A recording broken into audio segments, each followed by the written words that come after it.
ತಾಳ್ಮೆಗೂ ಒಂದು ಕೊನೆ ಇರುತ್ತೆ. ಒಬ್ಬ ವ್ಯಕ್ತಿಯ ಮನಸ್ಸನ್ನು ನೋಯಿಸುತ್ತಾ ಇದ್ದರೂ ಆ ವ್ಯಕ್ತಿ ನಮ್ಮನ್ನು ಕ್ಷಮಿಸುತ್ತಾ ಇರುತ್ತಾನೆ ಎಂದು ಮತ್ತೆ ಮತ್ತೆ ನೋವು ಕೊಡ್ತಾ ಇರೋದು ಶತಮೂರ್ಖರ ಲಕ್ಷಣ. ಕ್ಷಮಿಸುವ ವ್ಯಕ್ತಿ ಶ್ರೇಷ್ಠನಾಗುತ್ತಾನೆ.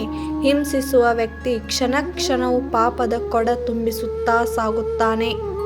ತಾಳ್ಮೆಗೂ ಒಂದು ಕೊನೆ ಇರುತ್ತೆ. ಆ ಕೊನೆ ಬಂದಾಗ ನಿರೀಕ್ಷೆಗೂ ನಿಲುಕದ ಶಿಕ್ಷೆ ಅನುಭವಿಸಬೇಕಾಗಿರುತ್ತೆ.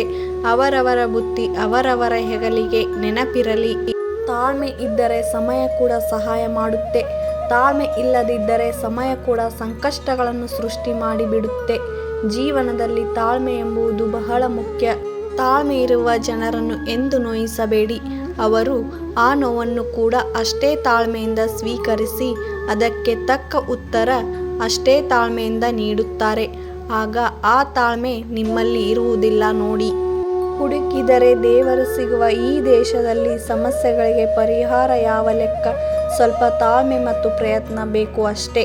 ಅತ್ಯಂತ ಶಕ್ತಿಯುತವಾದ ಆಯುಧವೇ ತಾಳ್ಮೆ. ತಾಳ್ಮೆ ನಿನ್ನ ಜೊತೆಯಲ್ಲಿದ್ದರೆ ಎಂತಹ ಸಮಯದಲ್ಲೂ ನೀ ವಿಜಯ ಸಾಧಿಸಬಹುದು.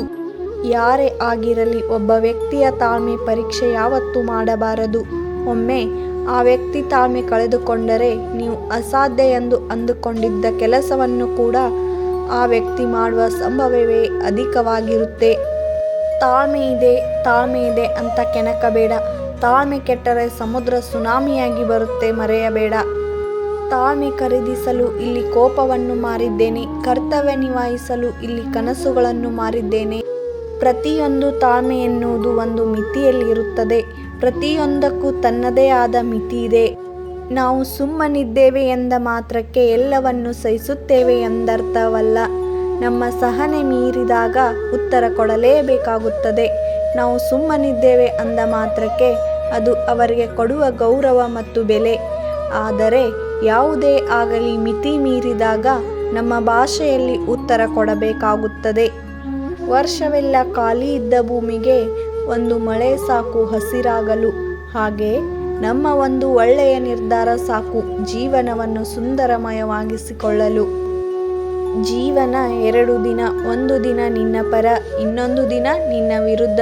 ಪರವಾದ ದಿನ ಅಹಂಕಾರ ಪಡಬೇಡ, ವಿರುದ್ಧವಾದ ದಿನ ತಾಳ್ಮೆ ಕಳೆದುಕೊಳ್ಳಬೇಡ.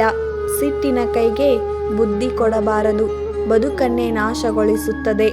ಒಂದು ನಿಮಿಷದ ಸಿಟ್ಟಿನಿಂದ ಜೀವನ ಪೂರ್ತಿ ವ್ಯಥೆ ಪಡುವಂತಹ ಪರಿಸ್ಥಿತಿ ನಿರ್ಮಾಣವಾಗುತ್ತದೆ.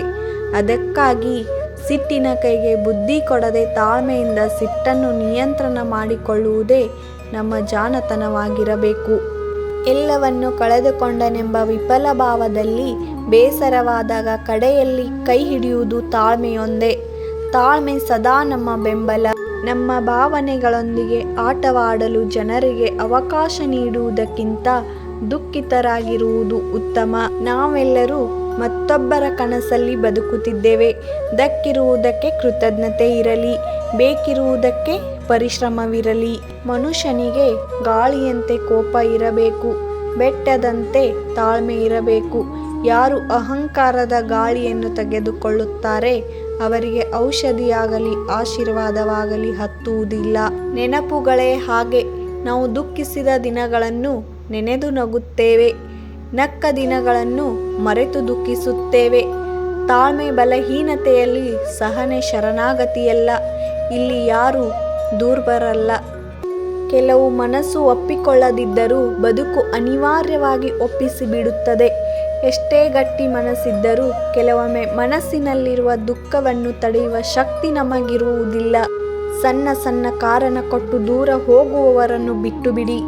ಕಾರಣನೇ ಇಲ್ಲದೆ ನಮ್ಮ ಜೊತೆಗೆ ಇದ್ದು ನಮ್ಮನ್ನು ಪ್ರೋತ್ಸಾಹಿಸುವವರನ್ನು ಗೌರವಿಸಿ. ಮನಸ್ಸಿಗೆ ಬೆಂಕಿ ಬಿದ್ದಾಗ ನೀರಲ್ಲೂ ಸಿಗಲ್ಲ ಅಂತ ಕಣ್ಣಲ್ಲಿ ಕಣ್ಣೀರಿಟ್ಟ ಆ ಪರಮಾತ್ಮ ನಿಜಕ್ಕೂ ಪುಣ್ಯಾತ್ಮ. ಬೆಲೆ ಬಾಳುವ ಮುತ್ತು ಸಿಗುವುದು ಸಮುದ್ರದ ಆಳದಲ್ಲಿ ಮಾತ್ರ. ಹಾಗೆ ವ್ಯಕ್ತಿಯ ಬೆಲೆ ಗೊತ್ತಾಗುವುದು ಅವರನ್ನು ಆಳವಾಗಿ ಅರ್ಥ ಮಾಡಿಕೊಂಡಾಗ ಮಾತ್ರ. ಎಷ್ಟೋ ಜನ ಸಂಬಂಧ ಕಳಚಿ ಹೋಗಬಾರದೆಂಬ ಭಾವನೆಯಿಂದ ಮನಸ್ಸಿಗೆ ಎಷ್ಟೇ ನೋವಾದರೂ ಅವರಿಗೆ ತಿಳಿಯದ ಹಾಗೆ ಎಲ್ಲವನ್ನು ಸಹಿಸಿಕೊಂಡು ವಿಧಿ ಇಲ್ಲದೆ ಬದುಕುತ್ತಿರುತ್ತಾರೆ. ಹೋಗುವವರು ಬಿಟ್ಟು ಹೋಗೇ ಹೋಗುತ್ತಾರೆ. ಕಾರಣ ಯಾವುದೇ ಆಗಿದ್ದರೂ ನಿಭಾಯಿಸುವವರು ನಿಭಾಯಿಸುತ್ತಾರೆ. ಪರಿಸ್ಥಿತಿ ಯಾವುದೇ ಇದ್ದರೂ ಮನುಷ್ಯ ಈ ಎರಡು ವಿಷಯದಲ್ಲಿ ಅಸಹಾಯಕ. ಒಂದು, ದುಃಖವನ್ನು ಮರೆಯಲಾರ, ಇನ್ನೊಂದು ಖುಷಿಯನ್ನು ಖರೀದಿಸಲಾರ. ಅರಳುವ ಹೂವಿಗೆ ಪ್ರತಿದಿನ ಒಂದು ಹೊಸ ಜೀವನ. ಮನುಷ್ಯನು ತನ್ನ ಜೀವನದ ಪ್ರತಿದಿನವನ್ನು ಹೊಸ ದಿನವೆಂದು ಜೀವಿಸಿದರೆ ಜೀವನ ತುಂಬ ಸುಂದರವಾಗಿರುತ್ತದೆ. ಒಳ್ಳೆಯವರಿಗೆ ಯಾವಾಗಲೂ ಕೆಟ್ಟದ್ದೇ ಆಗುತ್ತದೆ. ಒಳ್ಳೆಯವರಿಗೆ ಯಾವಾಗಲೂ ಮೋಸವಾಗುತ್ತದೆ.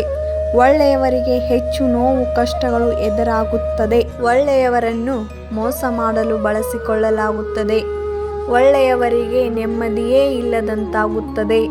ಒಳ್ಳೆಯದಕ್ಕೆ ಯಾವಾಗಲೂ ಹೆಚ್ಚು ನೋವು, ಕೆಟ್ಟದ್ದಕ್ಕೆ ಸುಖ ಹೆಚ್ಚು. ಇಂದು ನಿನ್ನದೇ ಎಂದು ಅಹಂಕಾರ ಪಡಬೇಡ. ನಾಳೆ ನಿನಗಿಂತ ದೊಡ್ಡ ಶಕ್ತಿಯೊಂದು ನಿನ್ನನ್ನು ಕೆಳಗೆ ತಳ್ಳಬಹುದು. ಯಾರಿಗೆ ಗೊತ್ತು, ಕಾಲ ಯಾವಾಗ ಹೇಗೆ ಬೇಕಾದರೂ ಬದಲಾಗುತ್ತದೆ. ಯಾರು ಎಷ್ಟೇ ಸುಂದರವಾದ ವೇಷ ಹಾಕಿದರೂ ಪರಿಸ್ಥಿತಿಗಳು ಮತ್ತು ಕಾಲ ಅವರವರ ನಿಜ ಸ್ವರೂಪವನ್ನು ಒಂದೇ ಒಂದು ದಿನ ಪರಿಚಯ ಮಾಡಲಿದೆ. ನಿಮಗೆ ಬೇಕಾದ ಪ್ರೇರಣೆಯನ್ನು ನಿಮ್ಮೊಳಗೆ ಕಂಡುಕೊಳ್ಳಿ. ಏಕೆಂದರೆ ಕೊನೆಯಲ್ಲಿ ನೀವೇ ಹೊರತು ಬೇರೆ ಯಾರೂ ಇರುವುದಿಲ್ಲ. ಅವರು ಹಾಗೆಂದರು, ಇವರು ಹೀಗೆಂದರು ಎಂದು ಕೊರಗಬೇಡ. ಸಾವಿರಾರು ಜನ ಸಾವಿರಾರು ಥರ ಮಾತಾಡುತ್ತಾರೆ. ನಾವು ಮಾಡುವ ಕೆಲಸ ಸರಿ ಇದ್ದಾಗ ಜನರ ಮಾತಿನ ಬಗ್ಗೆ ಯೋಚಿಸುವ ಅವಶ್ಯಕತೆ ಇರುವುದಿಲ್ಲ.